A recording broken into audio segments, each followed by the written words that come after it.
পাকিস্তানের সাথে সম্পর্ক উন্নয়নের কথা বলছেন, পাকিস্তানের সঙ্গে সম্পর্ক উন্নয়ন অতীব জরুরি। আমাদের দেশে অতীব দ্রুত পাকিস্তানের সাথে সম্পর্ক উন্নয়ন করে এনে পারমাণবিক বোমা মোতায়েন করতে হবে। তাছাড়া ভারতের এই অপপ্রচার হুমকি ধামকি বন্ধ হবে না। যে ভারতের সাথে আমাদের কূটনৈতিক সম্পর্ক থাকে, কিন্তু বাণিজ্যিক সম্পর্কগুলো তাদের কাছ থেকে ছিন্ন করা প্রয়োজন। ভারত আমাদেরকে যে কলোনি বানিয়েছে তা থেকে মুক্তি পেতে হলে চীন এবং রাশিয়ার সাথে আমাদের সম্পর্ক উন্নয়ন করতে হবে। যদিও পাকিস্তানের সাথে সম্পর্ক উন্নয়নের কথা বলছেন, তো পাকিস্তানের যেহেতু দুদিন পরে আমাদের বিজয় দিবস, সে সম্পর্কে আমি একটু জানতে চাচ্ছি, যেহেতু যুদ্ধের সঙ্গে একটু সম্পর্কযুক্ত এবং সম্পর্ক উন্নয়নের একটা বিষয়। মূলত আমি প্রশ্নটা করতে চাচ্ছি এরকম ভাবে যে পাকিস্তানের 3 ডিসেম্বর 1971 সালে ভারতের কাশ্মীর, পাঞ্জাব সহ বেশ কয়েকটি জায়গায় ভারতের হামলা করে পাকিস্তান। কিন্তু এই হামলার প্রতিশোধ নেওয়ার জন্য ভারত পশ্চিম পাকিস্তানে হামলা না করে তারা পূর্ব পাকিস্তান তথা আমরা স্বাধীনতাকামী বাংলাদেশের উপর হামলা করে। এখন প্রশ্ন হচ্ছে, পশ্চিম পাকিস্তান এই পশ্চিমে ভারত পশ্চিমে হামলা না করে আমাদের বাংলাদেশের উপর সেই সময় কেন হামলা করলো, এটা আমার বুঝে নাই। কারণ ভারত তো আমাদেরকে সহযোগিতা করেছিল, একজন আর্মি পার্সন আছেন যার কারণে আমার প্রশ্নটা করা। এই হামলাটা পশ্চিমে না করে কেন আমাদের উপর করলেন এবং কেন আমাদের এই যুদ্ধের এটা কৃতিত্বটা তারা কেড়ে নিতে চাইলেন, এটা একটু উত্তর দেবেন। আর দ্বিতীয়ত, 16 ডিসেম্বর মিয়াজি সাহেব জগজিৎ আরোরার কাছে ক্ষমতা হস্তান্তর অর্থাৎ আত্মসমর্পণ করেন। 22 ডিসেম্বর প্রবাসী সরকারের প্রধান জনাব সৈয়দ নজরুল ইসলাম দেশে এসে ক্ষমতা গ্রহণ করে। মাঝখানে এই 6 দিন কে ক্ষমতায় ছিল বাংলাদেশের?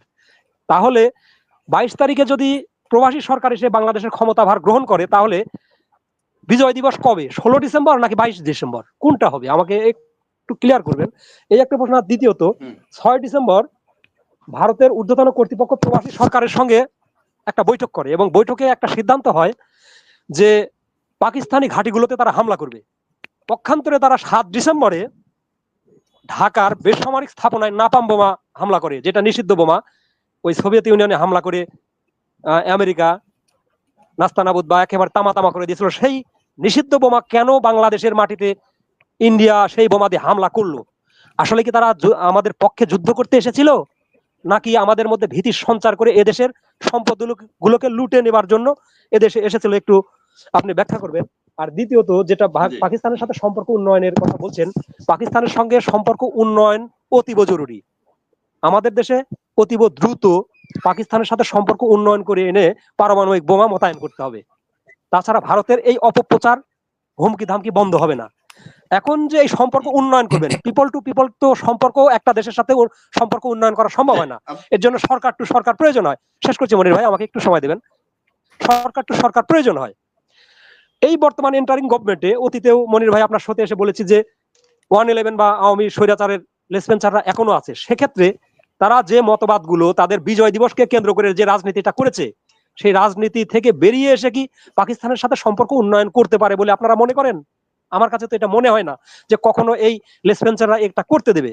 তবে সাধারণ মানুষ হিসেবে, দেশের একজন সাধারণ নাগরিক হিসেবে আমি মনে করি যে পাকিস্তান, চীন এবং উত্তর কোরিয়ার সঙ্গে সম্পর্ক উন্নয়ন করে অতীব দ্রুত বাংলাদেশের পারমাণবিক বোমা মোতায়েন করতে হবে এবং বাংলাদেশের আর্মিদেরকে এই সমস্ত দেশে পারমাণবিক বোমা পরিচালনার জন্য, প্রশিক্ষণের জন্য অতি দ্রুত পাঠাতে হবে। তাছাড়া আমরা আমাদের সার্বভৌমত্ব হুমকির মুখে। কারণ 71 সালের পর থেকে আজ অব্দি তারা 6300 সাধারণ মানুষকে তারা বিনা দ্বিধায় গুলি করে হত্যা করেছে। আমরা তার কোনো সুষ্ঠু বিচার পাইনি। ফেলানি হত্যার বিচারের জন্য তার বাবা 16 বার ইন্ডিয়াতে গিয়েছে। 16 বার ইন্ডিয়াতে গিয়ে খালি হাতে ফিরে এসেছে। ওই বিএসএফ জওয়ানের বিচার করেনি ইন্ডিয়া, একজন বিএসএফ জওয়ানের বিচার করেনি। তাহলে তারা আমাদের সাথে বন্ধুত্বের সম্পর্ক কিভাবে উন্নয়ন করবে? আর তারা, এটা কখনোই সম্ভব নয়। যদি তারা আমাদের সঙ্গে পিপল টু পিপল বা গভর্নমেন্ট টু গভর্নমেন্ট সম্পর্ক উন্নয়ন করতে চাইতো, তাহলে গণহত্যাকারীকে সেখানে জায়গা দিতে পারতো না। যদি তারা আমাদের সঙ্গে সম্পর্কের উন্নয়ন করতে চাইতো, তাহলে আমাদের এই সাধারণ আমাদের ভাইদেরকে সীমান্তে হত্যা করতে পারতো না। আসলে তারা তো চায়নি, তারা চেয়েছে আমাদেরকে দাস বানিয়ে রাখতে। আমরা মাথা উঁচু করে বাঁচতে চাই। আমাদের সার্বভৌমত্ব আছে, আমাদের স্বাধীনতা আছে, এটা নিয়ে আমরা মাথা উঁচু করে বাঁচতে চাই। ধন্যবাদ মনির ভাই আমাকে সময় দেওয়ার জন্য। আসসালামু আলাইকুম। এখন চীন, রাশিয়া এবং পাকিস্তানের সাথে যদি সামরিক সহযোগিতা চুক্তি যদি করে বাংলাদেশে, তাহলে বাংলাদেশের পরিস্থিতি কেমন দাঁড়াবে এবং সীমান্ত হত্যা বন্ধ করার জন্য কি কি ব্যবস্থা নেওয়া যেতে পারে এবং পার্বত্য চট্টগ্রামকে কিভাবে নিরাপত্তা রাখা যায়? ধন্যবাদ আমাদের সবাইকে। জি ধন্যবাদ। মোহাম্মদ আশিক, মোহাম্মদ আশিক আনমিউট করেন, আনমিউট করুন। আসসালামু আলাইকুম রহমতুল্লাহ। ওয়ালাইকুম সালাম। আমাদের বর্তমানে উপস্থিত সমস্ত ভাইদেরকে সালাম, আসসালামু আলাইকুম। দয়া করে আমার অবসরপ্রাপ্ত বাধ্যতামূলক অবসরে পাঠাইছে হাসিন স্যারকে বিশেষ করে স্যালুট জানাই। উনি আমার খুব প্রিয় মানুষ।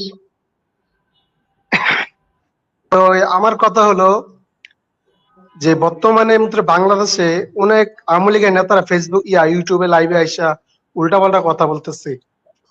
আবার আসিফ নজরুল অনেক মিষ্টি মিষ্টি কথা বলতেছে হাসিনার মতো। হাসিনা যেমন বলতো যে আমার আত্মীয় স্বজন হারানো মানে বাবা মা হারানোর এর থেকে বেশি কেউ বুঝে না, ঠিক আছে? ঠিক একইভাবে আসিফ নজরুল আজকে মায়া কান্না করতেছে। আসিফ নজরুল মায়া কান্না না করে যেটা বাস্তবতা ওটা করতে, কারণ আমাদের মিডিয়া জওয়ানদেরকে খুব দ্রুত ছাড়তে বলেন। আমাদের আলেম সমাজকে যারাদেরকে আটকে রাখছে শেখ হাসিনা বেআইনি ভাবে, যারা মানবাধিকারের লঙ্ঘন, এটা খুবই জঘন্য অপরাধ। এটা খুব দ্রুত ছাড়তে করেন। এটার মধ্যে ইন্ডিয়াকে খুশি করার জন্য আসিফ নজরুল আটকে রাখছে। জি ধন্যবাদ আপনাকে। আসিফ নজরুলের কারবার এটা আমরা ধন্যবাদ। আমরা এই বিষয় নিয়ে কথা বলছি না। ধন্যবাদ আপনাকে। তারপরেও ইয়াকুব।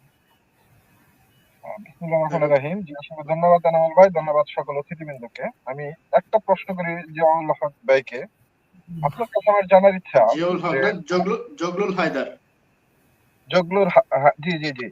তো আমি ওনার কাছে আমার প্রশ্নটা হলো যে বর্তমানে বহির্বিশ্বে মোটামুটি আমরা যতটুকু জানি যে বহির্বিশ্ব বাংলাদেশের দিকে যেরকম সহযোগিতার হাত বাড়িয়েছে, বাণিজ্যিক বলেন বা সব দিকেই, সেক্ষেত্রে আমি যদি একটু জাস্টিফাই করি, সেক্ষেত্রে দেখা যায় যে ভারতের সাথে একটু দূরত্ব বজায়ের কারণে বহির্বিশ্বে আমাদের গ্রহণযোগ্যতা, বাংলাদেশের অর্থনীতি শক্তিশালী করার ক্ষেত্রে তারা সর্বাত্মক সহযোগিতা দিতে চাচ্ছে। সেক্ষেত্রে আপনার কি মনে হয় না যে ভারতের সাথে আমাদের কূটনৈতিক সম্পর্ক থাকে, কিন্তু বাণিজ্যিক সম্পর্কগুলো তাদের কাছ থেকে ছিন্ন করা প্রয়োজন?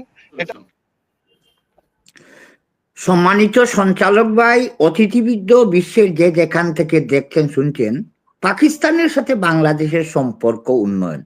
আমরা যদি 50 বছর পূর্বে ফিরে যাই, 1971 সালে ইউএস এবং রাশিয়া ছিল এক ব্লকে, চীন ছিল এক ব্লকে, আর ভারত এবং রাশিয়া ছিল এক বে।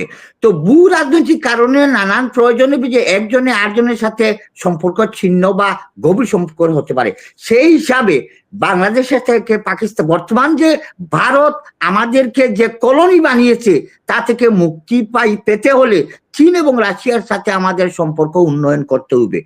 মনে করো পড়ে গেল, খুব ছোটকালে পড়েছিলাম আইয়ুব খানের একটি আত্মজীবনী, ফ্রেন্ডস আর নট লর্ড, বন্ধুরা কখনো প্রভু হয় না। ভারত এবং শেখ হাসিনা স্পেশালি যে বলেন ভারত আমাদের বন্ধু, আসলে আমি সমস্ত বাংলার মানুষকে লক্ষ্য করে বলছি, বিশ্বের যারা বাংলাদেশি মানুষ অবস্থান করেছেন, আপনারাই বিশ্লেষণ করুন বিগত 50 বছরে ভারতের আচরণ আমাদের সাথে বন্ধুত্ব সুলভ। সেই আইয়ুব খানের যে বইয়ের শিরোনাম ছিল ফ্রেন্ডস আর নট লর্ড, বন্ধুরা প্রভু। আপনাকে একটু কারেকশন করে দিচ্ছি, বইটার নাম হচ্ছে ফ্রেন্ডস নট মাস্টার্স। আচ্ছা, মেবি হতে পারে, আমি হয়তো অন্য শব্দটা ইউজ করেছি, হয়তো বইটা আমি পড়েছি। আচ্ছা, বইটা আমি পড়েছিলাম ইংরেজিতে ছিল। আচ্ছা, যাই হোক, এখন প্রসঙ্গ আছে বন্ধু কাকে বলে। বন্ধু হলো দুঃসময়ে পাশে থাকা আর সুসময়ে একে অপরের সহযোগিতা করা। কিন্তু ভারত কখনো এটা, যাক আমরা আমি শেষ করে নিচ্ছি, যতই বিতর্ক করি, টকশু করি, আমাদের বাস্তব পদক্ষেপ নিতে হবে। ভারতের সাথে আমাদের যুদ্ধের, আমি দুইটা শব্দ ভাইয়া, ভারতের সামরিক শক্তি, রাজনৈতিক প্রভাব আমাদের সাথে কম্পেয়ারলেস, বাট ভূ রাজনৈতিক কারণে পাকিস্তান এবং ভারত তাদের স্বার্থে, তাদের অর্থে, তাদের প্রয়োজনে, প্রযুক্তিতে আমাদেরকে ভারতকে মোকাবেলা করার পর্যাপ্ত সুযোগ আছে। কাজে আমার বাংলাদেশের ভাই বোনদেরকে আমি ফাও কথাবার্তা বলি না, আশ্বস্ত হন, বিশ্বাস রাখুন নিজের দেশের প্রতি, জাতির প্রতি। আমরা দলীয় লেজুর ভিত্তি ছেড়ে যা সত্য তাকে ওয়েলকাম জানাই, আর যা মিথ্যা সদলেরও হোক তাদেরকে আমরা প্রত্যাখ্যান করি। ধন্যবাদ সবাইকে, আসসালামু আলাইকুম। ধন্যবাদ। মামুন, আরেকজন দর্শক আছেন, মামুন। বিসমিল্লাহির রহমানির রহিম। সম্মানিত উপস্থিতি, আসসালামু আলাইকুম ওয়া রাহমাতুল্লাহি ওয়া বারাকাতুহু। ওয়ালাইকুম আসসালাম। ধন্যবাদ মনির ভাইকে সংযুক্ত করবার জন্য। জগরুল স্যার, আপনাকে বিশেষ করে সালাম দিচ্ছি। আপনি 5ই আগস্টে যেভাবে বাংলাদেশের জন্য কথা বলছিলেন, এখনো স্বাধীনতা সার্বভৌমত্বের পক্ষে আপনি তেমনই কথা বলেন। আপনি আসলেই দেশপ্রেম, আর প্রত্যেকেরই প্রেম থাকা উচিত। আমি এই দেশে জন্মগ্রহণ করছি, এখানে আমার লালিত পালিত এবং মৃত্যুবরণ, সুতরাং আমার দেশকে আমি ভালোবাসবো, আমার সন্তানের জন্য ভালোবাসবো, এটা আমার মাতৃভূমি ভালোবাসবো, এটাই আমার আবেগ, এটাই আমার দেওয়া, এটাই আমার পাওয়া। কিন্তু আজকে বিশ্ব পরিস্থিতির মুখে দাঁড়িয়ে সারা বিশ্বে একটা তালমাতাল অবস্থা, বাংলাদেশের বাংলাদেশের বেলায়ও সেটাও ঘটতেছে।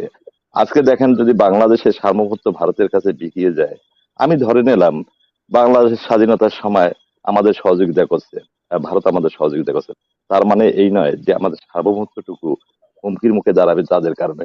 তাদের আজকে বিশ্বের মধ্যে তাদের 4র্থতম সামরিক শক্তির একটা বড় আছে, আমরা মানি, বিশ্বাস করি। বিশ্বের মধ্যে 5ম অর্থনৈতিক একটা শক্তিশালী রাষ্ট্র হিসেবে প্রতিষ্ঠিত, এটাও আমরা মানি। কিন্তু আমাদের নিজস্বতা বলতে একটা আছে, আমাদের নিজস্ব কৃষ্টি কালচার সংস্কৃতি আছে। আমরা এই কৃষ্টি আপনার এখান কালচার থেকে সাউন্ডটা সংস্কৃতির অনেক উপর ভর ডিস্টার্ব করে হচ্ছে। আমরা এই কৃষ্টি কালচার সংস্কৃতির উপর ভর করে আমাদের নিজস্বতা আছে মনির ভাই। আমরা নিজস্বতার উপর চলতে চাই, আমরা নিজস্ব কিছু বলতে চাই, আমাদের বলার অধিকার আছে, আমাদের বাক স্বাধীনতা আছে। আমরা বলবো, ভারত শুনবে, আমরা ভারতের কাছ থেকে শুনবো না, বরং আমরা বলতে চাই। আমাদের এই শক্তি, জি। এই পাওয়ার এতটুকু অর্জন করবার জন্য আমাদের যতটুকু সামর্থ্য দরকার আমরা করব। আমাদের যদি এখানে পাকিস্তানের সাথে সুসম্পর্ক বজায় রাখবার দরকার হয়, আমরা করব। আমাদের সামরিক শক্তির এখন প্রয়োজন, আমাদের এখন সামরিক সক্ষমতাকে বাড়াতে হবে। যদি না পারি, আমাদের দেশের স্বাধীনতা সার্বভৌমত্ব হুমকির মধ্যে পড়বে। জগুল স্যার, আপনি আমাদের দেশের কথা বলুন, আমাদের দেশের কথা বলুন, ধন্যবাদ, আমাদের দেশের ধন্যবাদ। স্বাধীনতা সার্বভৌমত্বের কথা বলুন। সবাইকে ধন্যবাদ।